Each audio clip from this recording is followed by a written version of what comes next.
Hello my dear student, I am your Deepak sir. Welcome to my YouTube channel. देखिए, आज हम लोग measurement का क्लास 9 का मेजरमेंट चैप्टर पढ़ेंगे और समझेंगे। ठीक है, एक बात है आप लोगों को मोटिवेशन के लिए, द्वंद्व कहाँ तक पाला जाए, युक्त कहाँ तक टाला जाए, तू भी है राना के वंशज, फेंक जहाँ तक भाला जाए। तो मेहनत कीजिए, आप लोग एकदम अपने लाइफ में सपना को साकार कीजिए, लक्ष्य को हासिल कीजिए। तो ठीक है, चलिए हम लोग पढ़ते हैं मेजरमेंट के बारे में। तो ऐसे आप लोग मोटिवेशन के लिए कुछ कुछ करते रहते हैं आप लोग। ठीक है, मेजरमेंट क्या होता है? ठीक है, देखिए measurement is the process of comparison. Measurement क्या है? मेजरमेंट एक प्रक्रिया है ना, process of comparison of an unknown quantity with known standard quantity, unknown quantity with known standard quantity.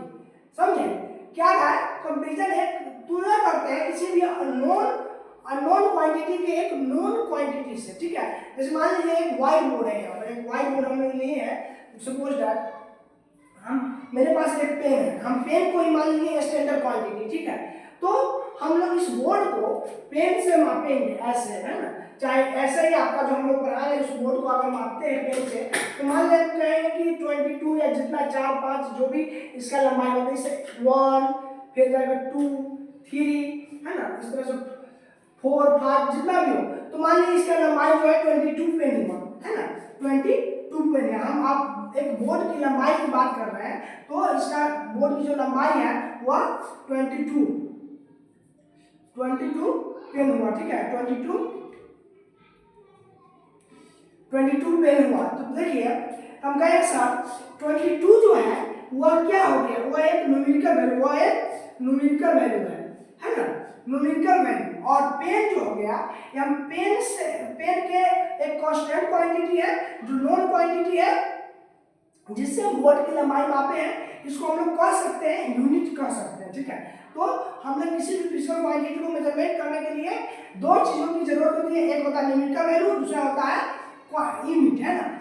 दूसरा क्या होता है? यूनिट होता है। फिजिकल क्वांटिटी को हम लोग आगे समझेंगे फिजिकल क्वांटिटी क्या होता है।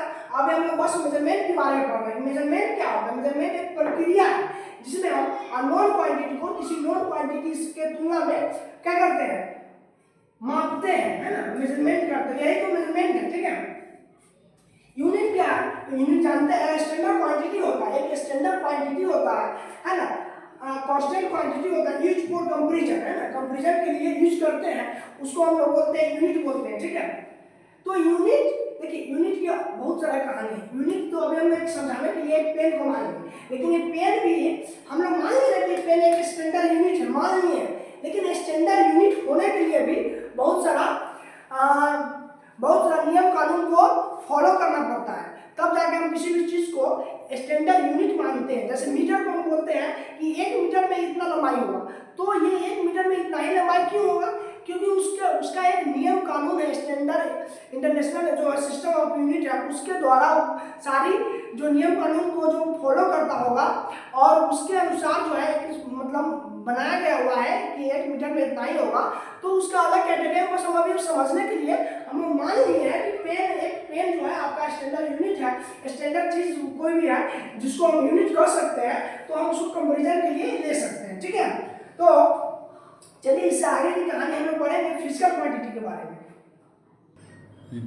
देखिए आप लोग देखेंगे फिजिकल क्वांटिटी के बारे में। ठीक है, फिजिकल क्वांटिटी क्या है? ठीक है, physical property of a phenomenon. देखिए किसी भी फेनोमेनन ऑफ अ बॉडी और substance that can be quantified by measurement, है ना, फिजिकल प्रॉपर्टी, है ना।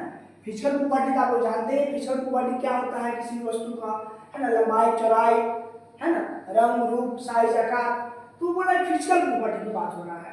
तो physical property of phenomenon of a body or substance that can be quantified by measurement is known as physical quantity।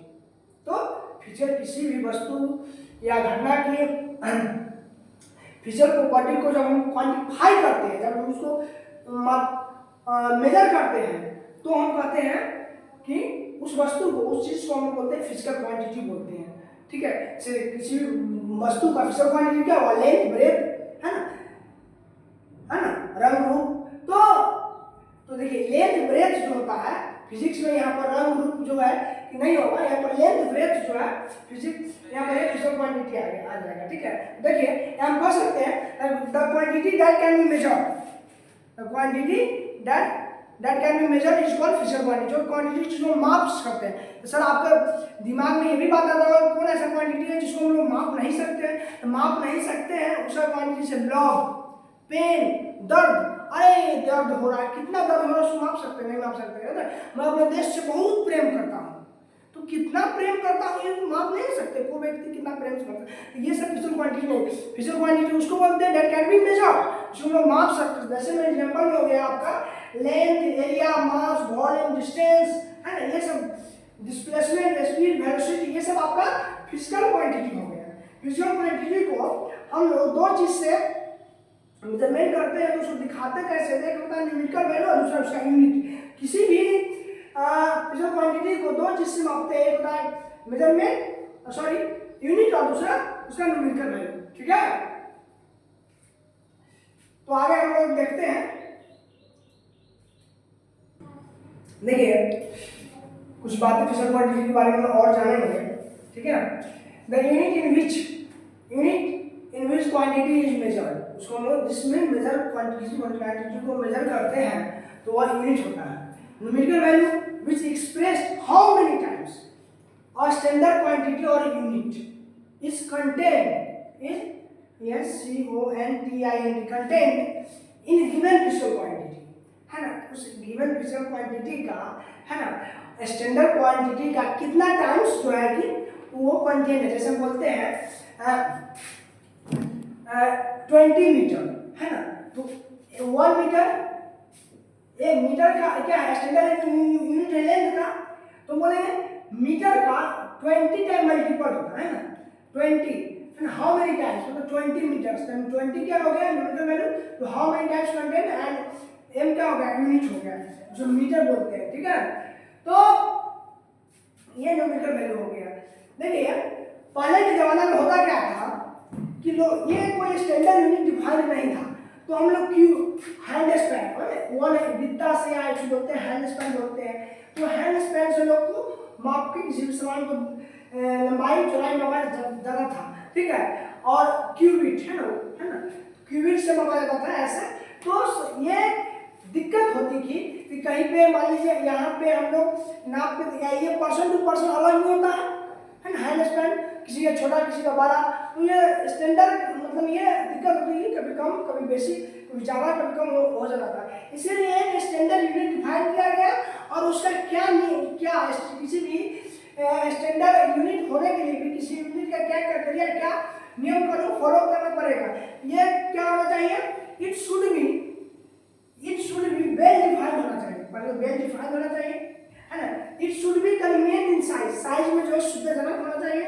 It should not change with space and time, देखिए space और time के अनुसार, है ना, वो चेंज नहीं होना चाहिए, है ना। It should not be change with space and time. It should be easily to reproduce, मतलब इस आसानी से हम उसको बता सकते हैं, रिप्रोड्यूस कर सकते हैं। तो हम उस क्वांटिटी को हम बोलेंगे स्टैंडर्ड क्वांटिटी, ठीक है। आगे हम लोग पढ़ेंगे सिस्टम ऑफ मेजरमेंट पढ़ेंगे, ठीक है।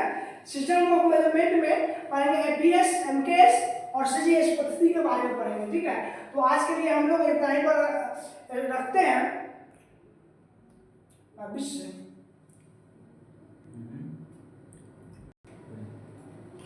देखिए वीडियो अच्छा लगे तो लाइक सब्सक्राइब कीजिएगा, और इससे हम लोग को मोटिवेशन बढ़ेगा, और आपके लिए और अच्छे से अच्छे वीडियो बना के